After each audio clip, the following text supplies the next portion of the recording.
Now, we have a little bit of housekeeping to do. It'll just take 2 minutes, but I want to ensure that you get the best possible experience from Shaw Academy. So if you haven't done it already, I recommend that you download our app. You'll be able to find it in your app stores. Download it for your tablet or download it for your phone. Do remember to allow notifications so that you won't miss any lessons. Now, I know you're not doing nutrition, but we'll just use nutrition as an example. When you open the app, you'll be able to see that there's a handy reminder there, a countdown for when your next lesson is going to start. You can also click on courses as well to check out much more information about the current course that you're on. And if you ever miss a lesson, it is always possible to go back to watch a recording or to join the class using the red button. Of course, you can do this all through our website as well, shawacademy.com. You can simply log in there with your registration details. This will bring you through to your members area where you'll be able to see my courses and you'll be able to see when your next class is coming up. You can also check out the course page, which has lots of information about when your next lesson is coming up. You'll see there's quizzes, assignments there, there's extra resources there as well to help you out throughout the course. You can also reschedule your lessons if you need to. So if you picked a time that is no longer convenient for you, you can reschedule them there as well. And we also recommend that you add to your calendar so that you never miss a lesson, that you get reminders about when your next lesson is coming up. But it is always possible to catch up on recordings afterwards as well if needs be. So you are on lesson number 1 of a 4-module course. There's 8 lessons in each module, each about 45 minutes long, and each module will progress you on to the next stage so that eventually you become an expert in photography and you can obtain a professional certificate in photography, which is just a cherry on top of all of this information, all of this knowledge that you're going to gain over the next 4 modules. But the key to success is to attend every single lesson. Now, throughout the course as well, you're going to have lots and lots of questions. That's absolutely fine. You've probably seen Morpheus already, but if you haven't, Morpheus is our chatbot. He is here to help you out with any questions that you have and answer any questions that I pose to you. You'll find them in the lower right hand corner of your screens. So you can chat with Morpheus. You can chat with the classroom as well. If Morpheus doesn't quite give you the answer that you want, you can put your question to your classmates. They can also help you out as well. Remember to rate the responses so we can improve those responses for you going forward to make sure that our answers get much better for you and that Morpheus can serve you better. Anything outstanding as well, you can contact myself and the team at support@shawacademy.com. Now, let's just quickly put Morpheus to the test. So, I mentioned a few moments ago what my first camera was. It was a Nikon F65. Let me know and let Morpheus know what was your first camera. Perhaps it's the one that you're currently using. Perhaps you just got a camera and you've taken this course to learn how to use it. Perhaps you're using your smartphone at the moment, or perhaps you did have a film camera back in the past. Let me know what camera was the first camera that you ever used. So simply type it into Morpheus. Now, on the subject of cameras, let's get on into our lesson. I know you're all really, really eager to start learning about your photography. So the first thing I want to say is that all camera types are suitable for this course. Any camera can take a great photograph. You just have to learn how to use it. So don't worry if you think that your camera isn't good enough. There's no such thing. We're going to teach you how to get the most out of the camera that you are using right now. We're going to do that over 8 lessons. So let's have a very quick look at the lessons that are coming up. So our first lesson, this lesson, is what do you want to photograph? And in this lesson, I just want to inspire you. I want to get you thinking about your photography.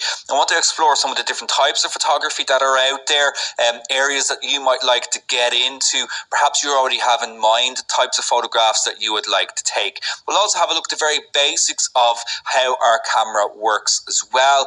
And I'll get you some tips as well well on how to get out there and start taking better photographs straight away. In our next lesson then, we're going to have a look at the basics. We're going to start taking control and demystifying all of the settings in our cameras so that you can start making use of all of those modes that are available to you. Lesson 3 will talk all about lenses. So we'll have a look at how our lenses work and how we can use them better to see the world through our cameras. We'll talk about composition in lesson number 4, so you can start seeing and thinking like a photographer. And really, after this lesson, you're going to look at everything as though it were a photograph. Lesson 5, we're going to start really taking control over our cameras by learning all about shutter speeds, and we're going to be able to take photographs like this long exposure here that you see on the screen at the moment. That's a lot of fun to do. We'll have a look at apertures in lesson number 6, where we can control the depth of field and the amount of light in our photographs as well. And this is going to lead us on then to combining these together to get perfect exposures every single time. And then finally, we finish this module off by taking complete control, and perhaps this is the main reason that you're taking this course. We go to fully manual mode. So we switch the dial to the M mode and we take control over every aspect of our cameras. The camera no longer makes decisions for us. We make all of the decisions, and this will mean that it frees you up creatively to take the photographs that you've always wanted to take. So I hope you're all really excited about that. Now let me ask you a question. What is photography? Okay, so it's a pretty broad question. It's a pretty vague question. Type into Morpheus there and let me know what you think photography is. You know, is photography a science? Is photography an art? Is it a combination of both of them?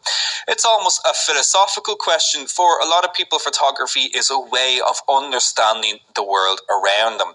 And really, there's just no right or wrong answer to what is photography. But certainly, we can break it down and we can understand aspects and parts of it to build ourselves a much better understanding of photography. And I suppose a better question is, what does photography mean to you?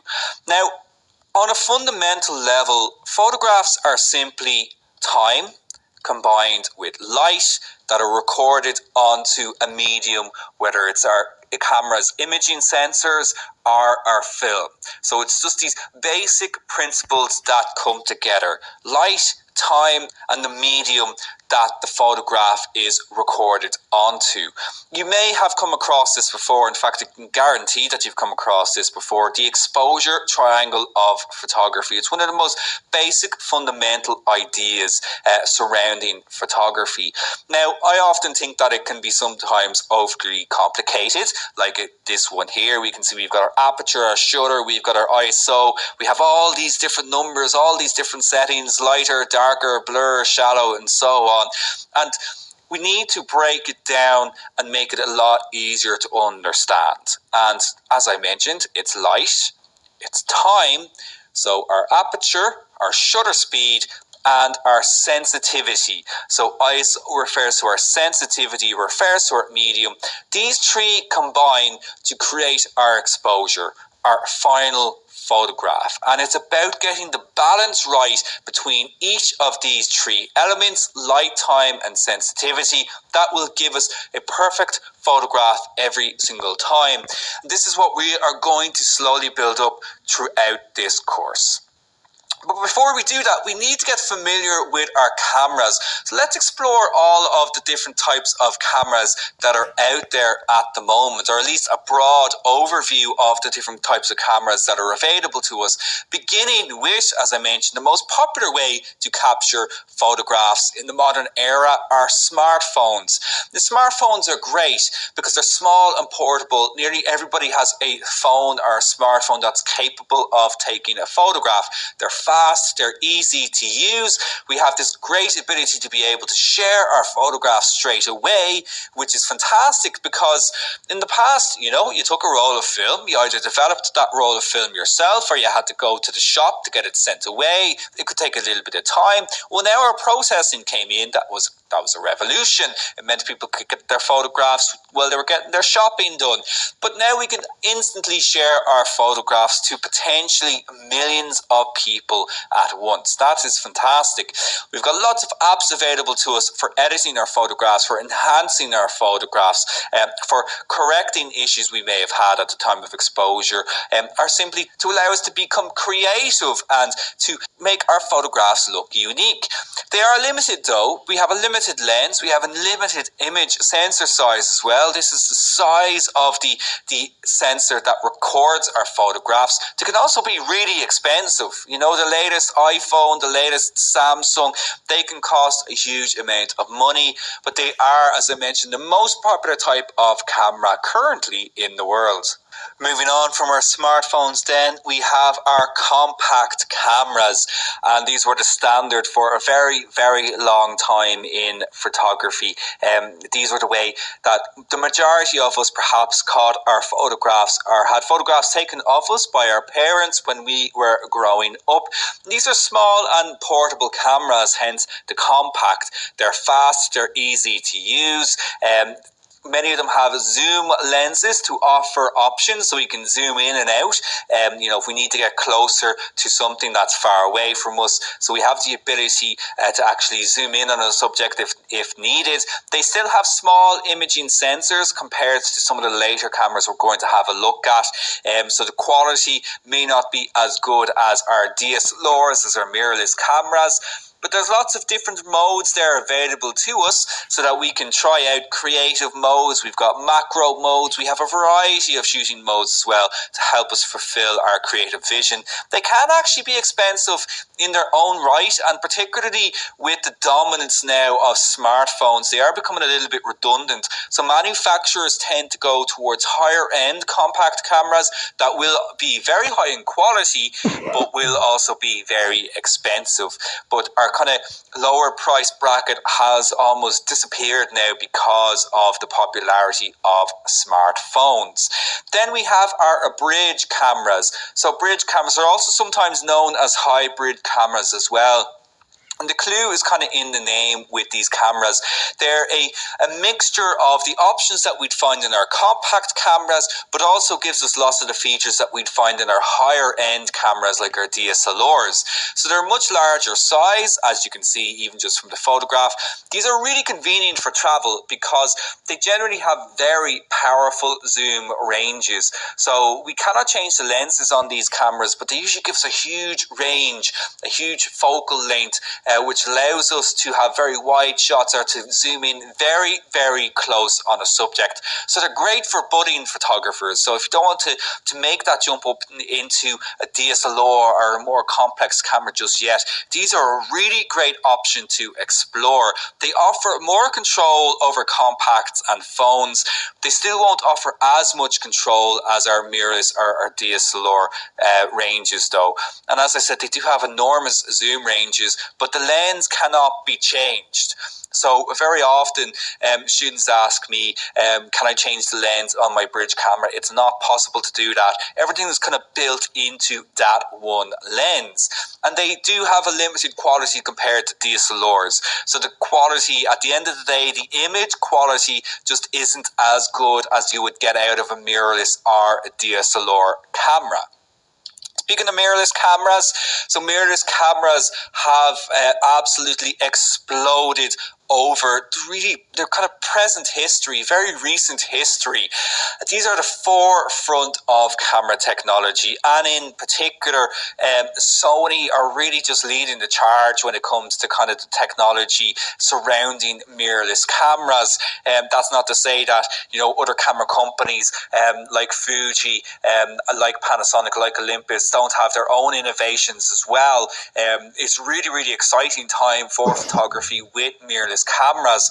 They're smaller and lighter than our DSLRs, and this is really what makes them more appealing than DSLRs. The lenses can be changed on these cameras. They don't quite have the same range of lenses that our DSLRs have, just because they're simply newer than DSLRs, so the range isn't quite there yet. They have large sensor sizes, so we have a variety of imaging sensor sizes available to us. There is 35mm sensors, full frame same 35mm sensors. Don't worry if you don't understand what that means. We will be speaking about that as we continue on. As I mentioned, lens range is currently limited compared to DSLRs. They are expensive. Don't expect to spend less on a mirrorless camera compared to a DSLR. In fact, in most cases, you're going to be paying as much or even more compared to a DSLR.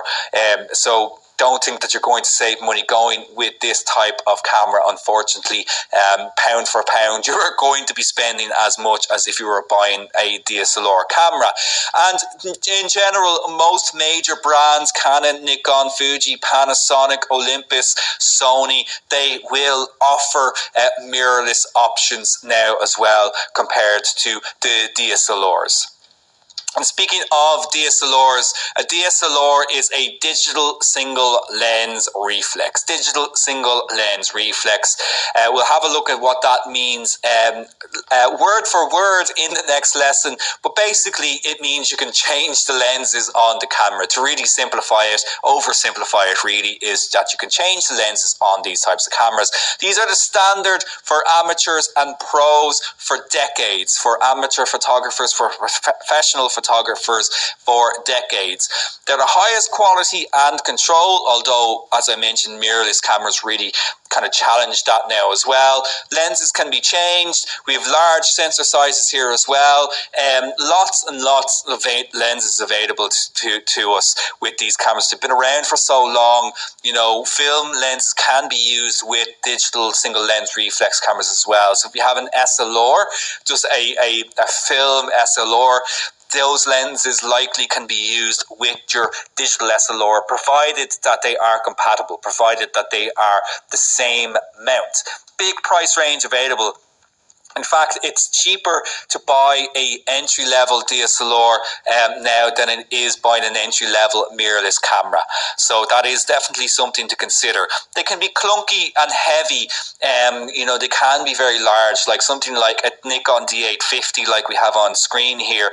If you've actually ever held one in your hand, they are fairly big cameras. So that is also something to be aware of with DSLRs. It's a good idea always if you're thinking about purchasing a camera, if you're doing this course and you haven't bought yourself a camera just yet, to visit your local camera shop, to visit a camera shop and get a good idea of the actual size and feel of these cameras, because it is going to be very important in your purchasing decision. Now, so of course there is other types of cameras available as well, like our medium format cameras, instant cameras, like Polaroid type cameras too, but we won't be speaking about those just for now. Just wanted to give a broad overview of, I suppose, what I would consider to be the main types of cameras that are out there in the market at the moment. But let's move on now that we've got a bit of a better understanding of our camera types, and let's have a look at the types of photography that we can explore. Now, at this stage, if you're new to photography, you really should be exploring all the options that are available to you. Eventually, you might find a particular area that you really want to get into and that you want to develop. And really, in module number 2, we're going to have a look at the specific areas of photography so that you can improve upon them. But now, I just want to give you some ideas, some tips, and just give you some knowledge on how you should approach different types of scenarios and different types of photography, beginning with arguably the most popular area of photography, which is a landscape photography.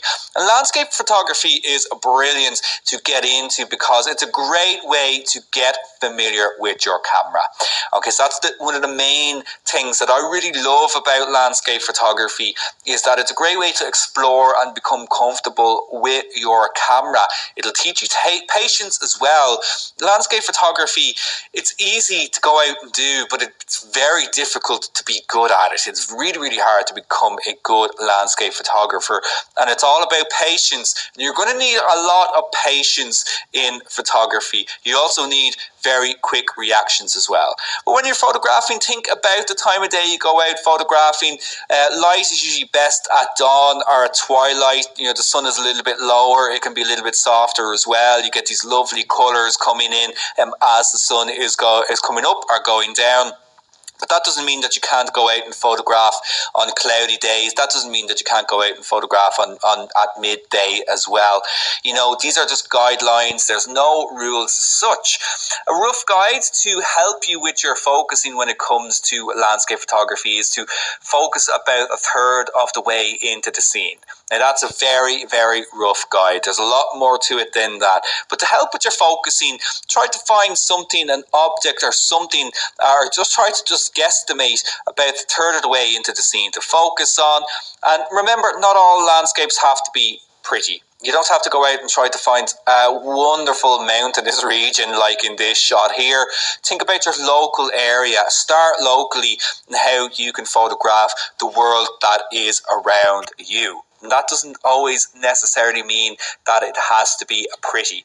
And of course, make sure to dress appropriately. Make sure to wear the right gear, rain gear, boots, and so on. And a tripod, which I'm going to be speaking about lots throughout this course, is a great investment. Right up there with our landscape photography in terms of popularity is portraits, portrait photography. And again, this is a great area to get into, but it's a little bit harder because you have to be a little bit more extrovert. You have to talk to your subject. You have to communicate with them. You need to have some kind of communication with them, you know, when you're photographing people. So communication is key to getting good portraits. Focus on the eyes. You want to make sure that your portrait is going to have an impact. You should always focus on your subject's eyes because that's the first place we make a connection with when it comes to portrait photography, when it comes to anything. We always make eye contact, and that goes for when photographing animals as well. Learn to use shallow depth of field. That's used controlled by our apertures. We're going to have a look at that in lesson number 6. Consider the direction of light. Think about where the light is coming from when you're photographing your subject to make sure that you position them correctly, or see if you can use that light to create a really interesting portrait. You can also learn to control the light yourself. Learn how to use flash and studio lighting. That's covered later on in module number 3, so still quite a bit to get to that stage because it is in truth a more complicated area. But if you can learn how to use flash and studio lighting, you actually also have the potential to make income for yourself as well. Think about who you're trying to capture, what you're trying to capture when taking a portrait, because really what you want to do is try to reveal a person's character, whether they're funny, whether they're maybe a little bit serious, or maybe they've just got a story to tell in the lines in their face. And as I mentioned, you've got the potential to earn with portraits. You know, portrait is a lucrative area for photography, so thinking weddings, fashion, beauty photography, commercial portraiture, and so on. The list is almost endless when it comes to portraits. Sports and action, also a very, very popular area. Sports photography is a very fast-paced and exciting form of photography.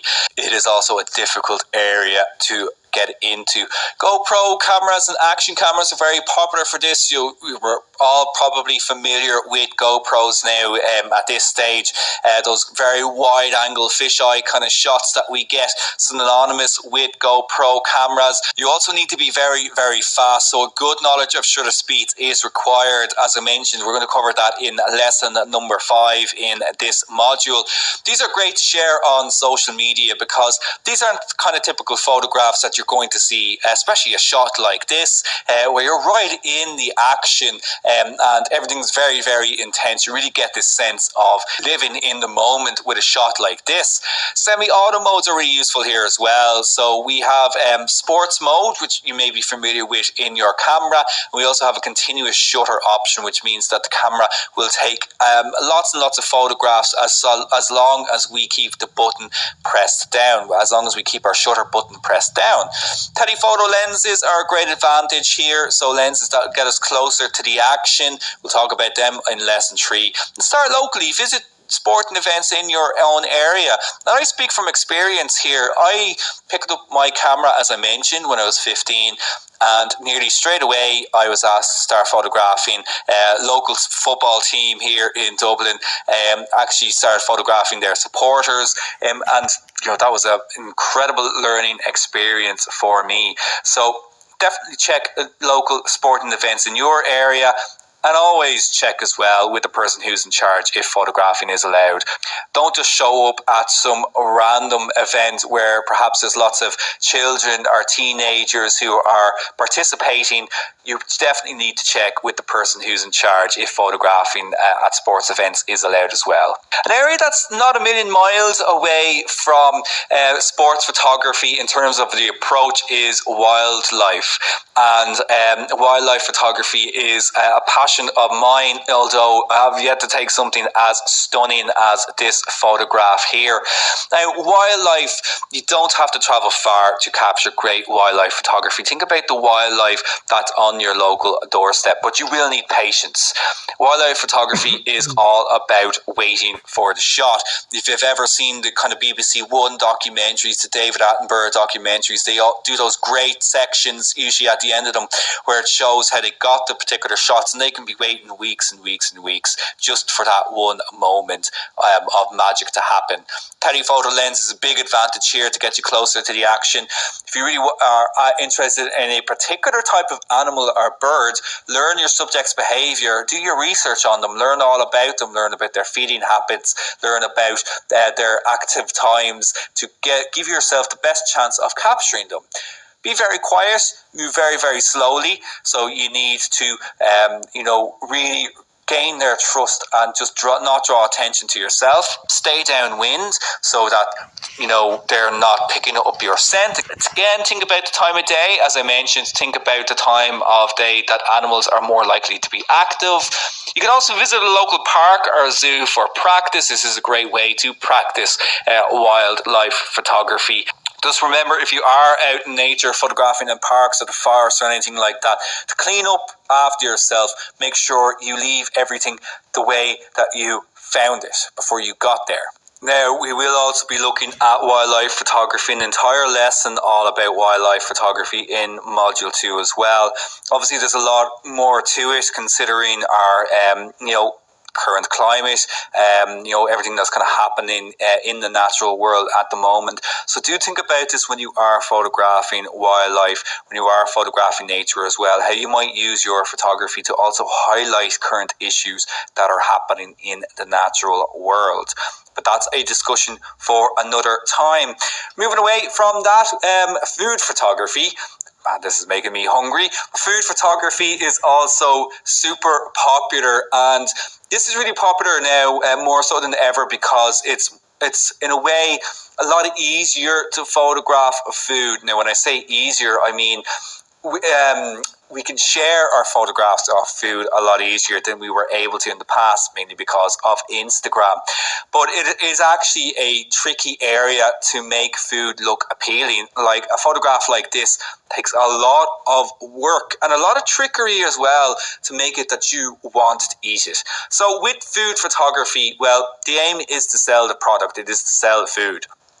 Okay, so always have this in mind. You want to make it so that you actually want to eat it, or that you actually want to buy whatever it is you're photographing. Be patient. Your subject is not going anywhere here, so you can take your time here really to make sure that you get the right shot. Think about the viewer. Think about what you're trying to convey in the photograph. Like with this, you want the viewer to salivate, you want the viewer to want to go out there and maybe buy these ingredients and make something like this themselves. Certainly it is making me hungry. Go macro, get in close. So get in really, really close here when photographing food and product photography. Mix it up with angles as well. You don't always have to just photograph from above like this with something like food. Although that said, it is very, very effective, and smartphones really have a great advantage here. They're great for this type of photography because it is so easy to move them around and to change angles, and as I said, to share the photograph on Instagram or online pretty much instantly. And play around with lots of different props, play around with lots of different backgrounds as well to make your food look more appealing, to give it more rustic type of feel. Perhaps you're going with a different type of feel. Think about how you use extra ingredients and backgrounds and everything just to make the photograph look more professional. Now, an area that admittedly I don't have a huge amount of experience in, perhaps because I just shy away from it a little bit, is newborn photography. This is such a cute photograph. Newborn photography is a great way to make money as a photographer early on. So if you are thinking about getting into photography as a career for yourself, this is definitely an area to explore. But be warned, it is tricky. So when photographing newborns, first thing you need to do is understanding of lighting is going to be very, very important. You're going to need to have some understanding of artificial lighting. Communication is key here as well. Now, when I say communication, you're going to be communicating with the parents. And if you're photographing perhaps children that are just that little bit older, you want to try and connect with them as well to make everything nice and fun and playful. So shoots should be fun, friendly and playful. You do need to be very, very friendly to do this type of photography. You have to have a good relationship with the parents as well. They want somebody that is going to be approachable and somebody that they can talk to as well about the types of photographs they want. Avoid harsh lights with babies. You should avoid using flashes. So you want to try constant or continuous lights instead. So basically these are lights that are always on. So rather than using flash in this type of situation or strobe lights, that can really, well, first of all, they can actually damage a baby's eyes. So you want to use continuous lights instead. Also, travel to clients' homes. A great way to put them at ease is to photograph in their own space. So, you can get these continuous studio lights that are very easy to pack up. You throw them in the back of your car. You can actually go on location. And this makes parents, especially new parents, a lot more comfortable if they feel that they're in their own space, to get these photographs taken. And take time and be patient. You're dealing with a subject that you can't talk to, that you can't communicate in, and frustration will show in your photographs if you're not getting the shot. Just take your time, take a step back, and perhaps just try a different approach. And sometimes, the best photographs are the ones that we don't plan. And setting up a studio now is very, very affordable nowadays. So this is definitely something you do have to do a little bit of investment in, but the investment can yield very high returns. Now, just a couple of more areas to have a look at, and just remember as well, all of these areas that I'm speaking about, these are just general tips to give you to get you interested in perhaps types of photography you haven't thought about before. We will be having a look at all of these in much greater detail as we continue on throughout the lessons, as we continue out through the rest of these modules. So if there's something in particular that's kind of piqued your interest already, be sure to check out the entire curriculum on shawacademy.com as to what is coming up in the rest of the course. But moving on, let's talk about architecture or architectural photography. And with architectural photography, unsurprisingly, the subject is mainly buildings, structures, and interiors that are visually interesting. So architecture, it is, again, and I keep saying this is a difficult area, but all of these types of photography have their own nuances that you need to be aware of. So obviously with architecture, it can be indoor, it can be outdoor. Wide lenses are preferable for this type of photography. We're trying to get as much into the photograph as possible, so we're thinking about wide angle lenses, but this means you're going to have some editing, some post-production skills here to straighten out the lines in the photographs, because wide angle lenses will cause distortion. Like looking at a photograph like the one here we can see in the background, typically if we take a shot like this, there is going to be a bit of curvature around the edges, which we're going to have to sort out as well. Look for shapes and patterns and repetition. So again, look at the shapes here in this photograph. We've got kind of a lot of square and triangular shapes here, which just adds to the effect, the impact of this shot. There's a nice kind of juxtaposition between this building and this building here. Tripods, very, very helpful, especially because if you're photographing indoors, there is actually going to be less light, even though it might not appear to that to your eyes. To your camera, it will certainly appear like there's less light, so you're going to need slightly longer shutter speeds. For that reason, tripod's going to be important.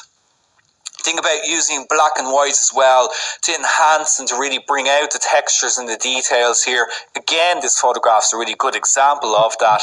And look up. It's so simple, but look up. It might seem like a kind of a silly piece of advice, but you just don't know what's happening right above your head. So when you're out there photographing, if you're out there walking the streets and you're taking shots, just remember to glance up, because you never know what you might see. Finally then, just to speak about macro photography. This is a hugely popular area in photography, and it is popular for a reason, because it's a huge amount of fun. Macro is, however, a very technical area of photography. There is a lot to it in terms of the lenses and accessories that we have to use to make sure that we get an effective, sharp macro photograph. And we'll be speaking about macro lenses in lesson number 3. There's an entire lesson on macro photography in module 2 as well. There is extension tubes and other accessories that we can use, but our cameras also have macro options as well to help us get that a little bit closer. They'll help us to get that just that a few millimeters closer, which can make a big difference between getting the shot and not.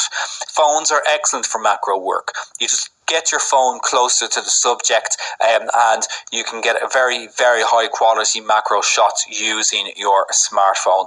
And macro photography is so great because it's a great way to look at things in a completely new light, in a completely new way. But the key to success here is to master the technical aspects of macro photography.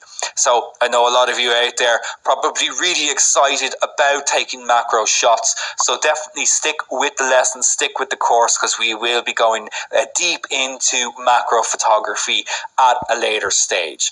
But we are coming towards the end of this lesson, so we've covered quite a lot as well in terms of tips and approaches to different types of scenarios, but I want you to take away something that you can use pretty much instantly. I want you to get out there and start enjoying taking photographs.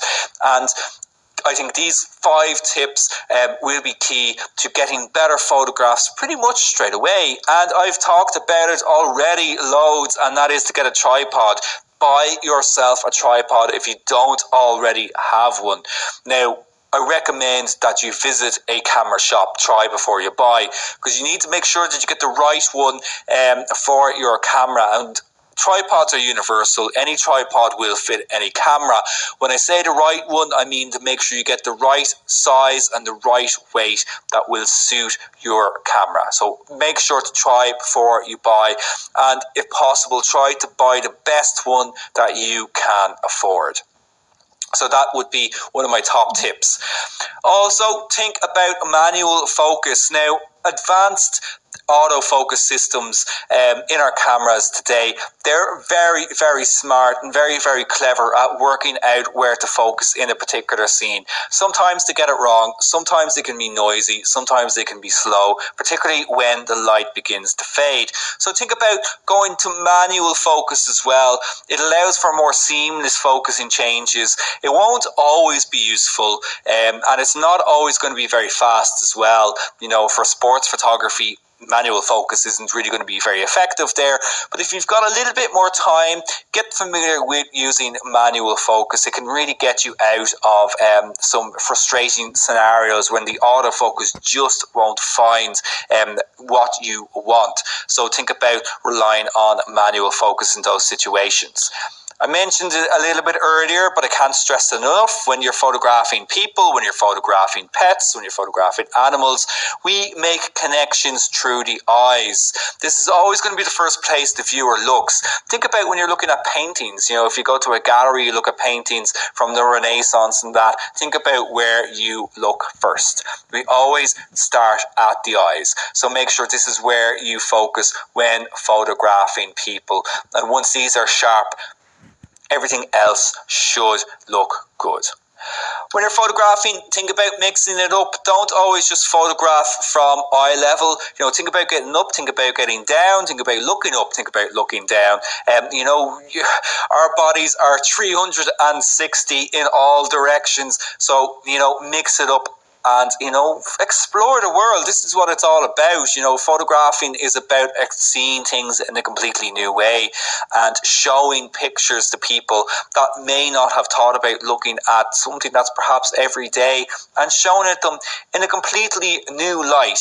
Like this photograph here, taken by simply lying down, in a bunch of tulips. Now, of course, when you're photographing something like this as well, again, don't just drop down into a field of tulips. Always be sure, that these aren't protected fields or anything like that. But just think about the world around you, and don't just always photograph from eye level, because that very much becomes repetitive very, very quickly. So get high, get low, look up, look down, and just explore your subjects.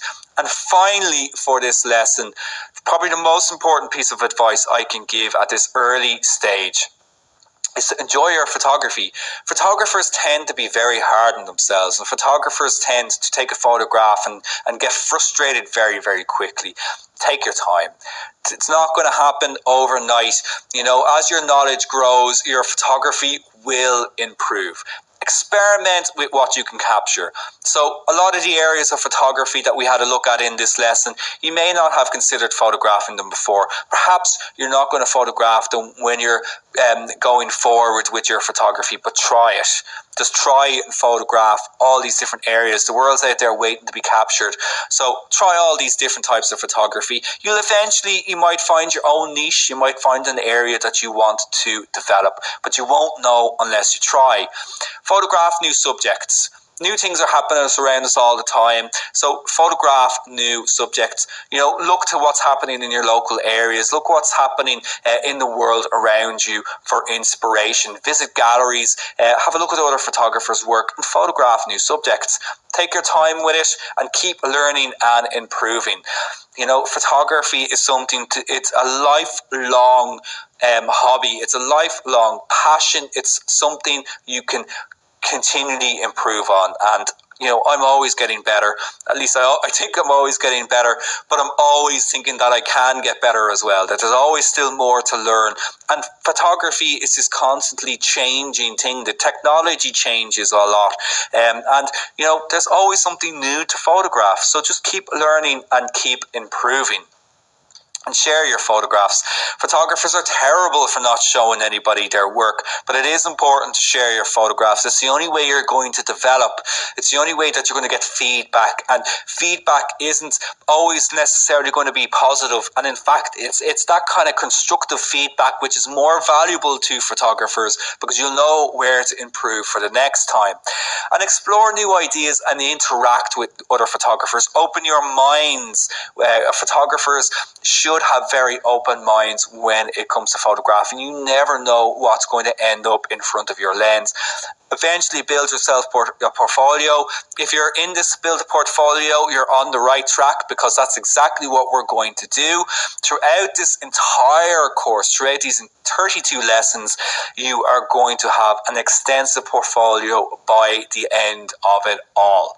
And as I said at the start, don't be too hard on yourself. Photography is fun, so have fun with it. And it's when you enjoy your photography, and it's when you're confident in your photography, that you're going to take the best photographs. So, with that, we are at the end of the lesson. I do hope that you enjoyed it. I certainly enjoyed bringing it to you. Let's have a quick look, though, at what we're going to have a look at in our next lesson, in lesson number 2. So we're going to dig into how to actually use our cameras. So if you were hoping to learn more about how your camera actually works, we're going to have a look at that in the next lesson. So stick around. We're going to have a look at how your camera works. We'll talk about all the different modes and functions and features available in our cameras, what they all do, when you should use them, and we'll have a look at choosing the correct mode. So we've so many different options available to us on our cameras. When should we use what mode in what situation? And that's what we're going to talk about in the next lesson. Now, I also have a bit of a challenge for you, just for fun, and I'm going to be giving you a challenge at the end of every single lesson. But again, these are just for fun. I would like you to post a photograph of your favorite photography style. Now, I know there was a lot that we did